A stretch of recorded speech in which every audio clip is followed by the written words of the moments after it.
So, a lot of you people, you might have like bought my book in the last couple of years, and you're thinking, there's one thing, like, Martin, why haven't you not gone back to America in like the last 11 years?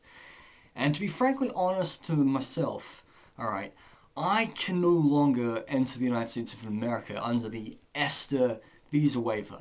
It was all because of this one trip I went to the Islamic Republic of Iran in 2012. And you see, in 2012, right, it was fine for anybody on the ESTA list to go to a Muslim majority nation that many years later they'd be added to a blacklist. So if you had been to like the Islamic Republic of Iran, the Republic of Iraq, the Arab Republic of Syria, Sudan, Libya, Somalia, Yemen, basically, and you've been there after March 2011, you are no longer eligible to go to the United States of America under the ESTA waiver.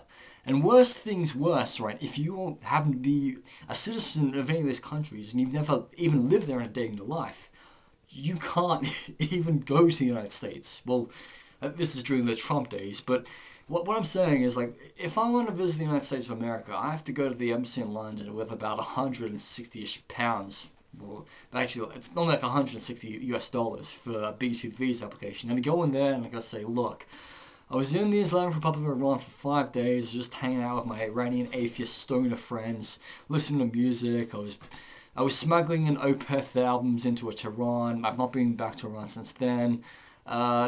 But then, just looking through my passport, if I can find it. Oh yeah, here. They'll probably be like asking me like blitz questions like, oh, they'll be like, oh, why do you have a visa for Yemen? I'm like, well, I was supposed to go to Yemen, but I didn't end up going because of the war. And they'll be like, okay, fair enough, alright, why you... and they keep like going through it, and I was like, they're all like, oh, where have you been to this country and that country, and you know, and the thing was, applying for a Russian visa many years ago, it was not that problematic, okay?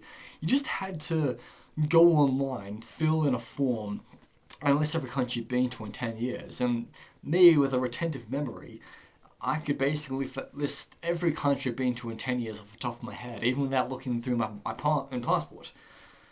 So, the funny thing was, my friend Albert, who used to live in America before the pandemic, he says, oh, if you're ever in New York City, you can come over and stay at my house. So it's kind of like, a bit like that scene, you know, from the Silent movie, where that, like, these, like, Mel Brooks and his friends in America, they call that mimist Marcel in Paris. And when he picks up the phone, and they ask him if they want to be in, he's like, no!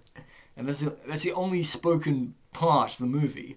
And so when people ask me to come to America, but I can't be bothered at you know, obtaining a B2 US visa, and I'm too busy looking at cemeteries in Paris, I'll do my best Marcel impersonator, like, no! So anyway, I don't really think that I would be going back to America anytime in the future, or sorry, the United States. I could go back to Canada to see my friend, Middle Steve, who's been there for about like 9 years.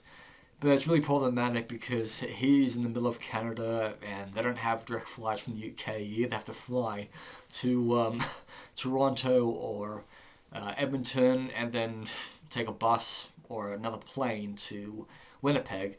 And to get a bus from like Toronto to Winnipeg takes 24 hours and it's like over $100. So it's kind of seems a bit pointless to have to sit on a bus for 24 hours in Canada.